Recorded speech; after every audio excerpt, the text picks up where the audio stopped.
ભુજ તાલુકા કોંગ્રેસ સમિતિ દ્વારા આજરોજ માલધારીઓના પડતર પ્રશ્ન અને કાયદો વ્યવસ્થાના મુદ્દે જિલ્લા કોંગ્રેસ સમિતિના અધ્યક્ષ નવલસિંહ જાડેજાની આગેવાની હેઠળ મોટી સંખ્યામાં કોંગ્રેસના કાર્યકરો રેલી સ્વરૂપે નીકળી કલેક્ટર એમ.એસ. પટેલને એક આવેદનપત્ર પાઠવવામાં આવ્યું હતું। આ આવેદનમાં દુષ્કાળના સમયગાળામાં ઘાસચારો સમયસર અને જરૂરિયાત મુજબનો ઘાસચારો ઉપલબ્ધ બનાવવાની રજૂઆત કરવામાં આવી હતી। ભુજ તાલુકા કોંગ્રેસ સમિતિ દ્વારા આજરોજ માલધારીઓના ખાસ કરીને ઘાસચારા અને ઢોરઢાંખરને પીવાના પાણીના પ્રશ્ને આક્રમક વલણ દાખવ્યું હતું। એક તરફ રાજ્યના ચીફ સેક્રેટરી શ્રી પાંડિયન અને કચ્છના પ્રભારી જે.પી. ગુપ્તા અચાનક કચ્છની મુલાકાતે દોડી આવ્યા છે। જિલ્લા મથક ભુજ ખાતે તેમની ઉપસ્થિતિ હોય આવી પરિસ્થિતિમાં આજરોજ કોંગ્રેસના કાર્યકરો અને માલધારી આગેવાનોએ ઉપસ્થિત થઈ રેલી સ્વરૂપે નીકળી ભારે આક્રોશ સાથે સૂત્રોચ્ચાર પોકારવામાં આવ્યા હતા। ત્યારબાદ કલેક્ટર એમ.એસ. પટેલને આવેદનપત્ર પાઠવી દુષ્કાળની પરિસ્થિતિમાં જરૂરિયાત મુજબના ઘાસચારાની ઉપલબ્ધિની સાથોસાથ કેટલ કેમ્પ શરૂ કરવા અને ઢોરઢાંખરના પીવાના પાણીની વ્યવસ્થા કરવાની રજૂઆત કરવામાં આવી હતી। કચ્છમાં અછત જાહેર થયા પછી બન્ની વિસ્તાર અને લખપત વિસ્તાર જેવા દુર્ગમ વિસ્તારોમાં ઘાસચારાની તકલીફ છે, પાણીની તકલીફ છે, પશુઓને ઘાસ મળતું નથી અને ઘાસના જે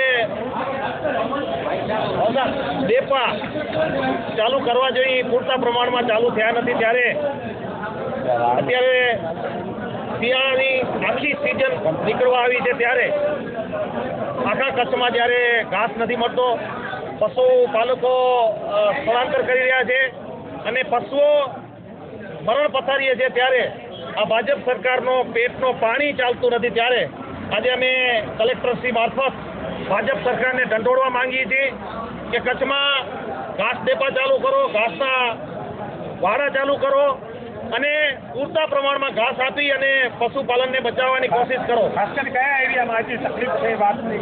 ખાસ બની પચ્છમમાં ઓરમાયું વર્તન રાખવામાં આવતું હોય એવું મને પણ લાગે છે થોડું। એટલે બની પચ્છમમાં ઘાસચારાની અને પાણીની જબરજસ્ત તકલીફ છે એટલે માલધારીઓ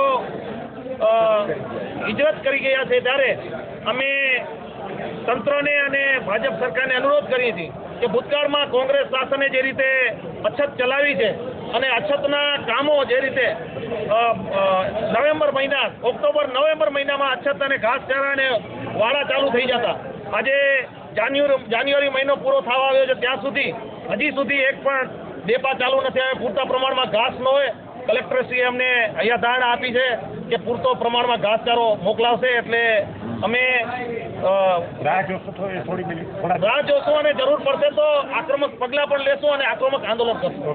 હાલે બન્નીમાં ઘાસ પાણીની ખૂબ જ અછત છે। બન્નીમાં ઘાસનો તડખલો નથી અને બન્નીના લોકો આ સરકારી સહાયની ઘાસ ડેપાઓની વાટ જોઈ જોઈને છેવટે હિજરત કરીને બહાર કચ્છના ગામડાઓમાં અલગ અલગ રીતે જતા રહ્યા છે। તો હવે ત્યાં પણ જ્યાં ગયા છે ત્યાં પણ ઘાસ લોકો આવ્યા છો બન્નીથી? બન્નીથી અમે લગભગ 200 જેવા લોકો આવ્યા છે। શું સમસ્યાની વાત કરી? સમસ્યા ઘાસ ડેપા શરૂ કરવા જોઈએ, ઢોરવાડા શરૂ કરવા જોઈએ અને પાણીની અછત છે તે પાણીનો પ્રશ્ન હલ કરવો જોઈએ। અને કેટલા ઢોર હશે અને કેટલા તમે માલધારી પરિવાર છો ત્યાં એ વિસ્તારમાં? પરિવાર તો લગભગ 800 પરિવાર છે પરિવાર તરીકે અને 40,000 ની 45,000 વસ્તી છે। અત્યાર સુધી કેટલા લોકો હિજરત કરી ગયા છે? ઘણ ખરા કરી ગયા છે।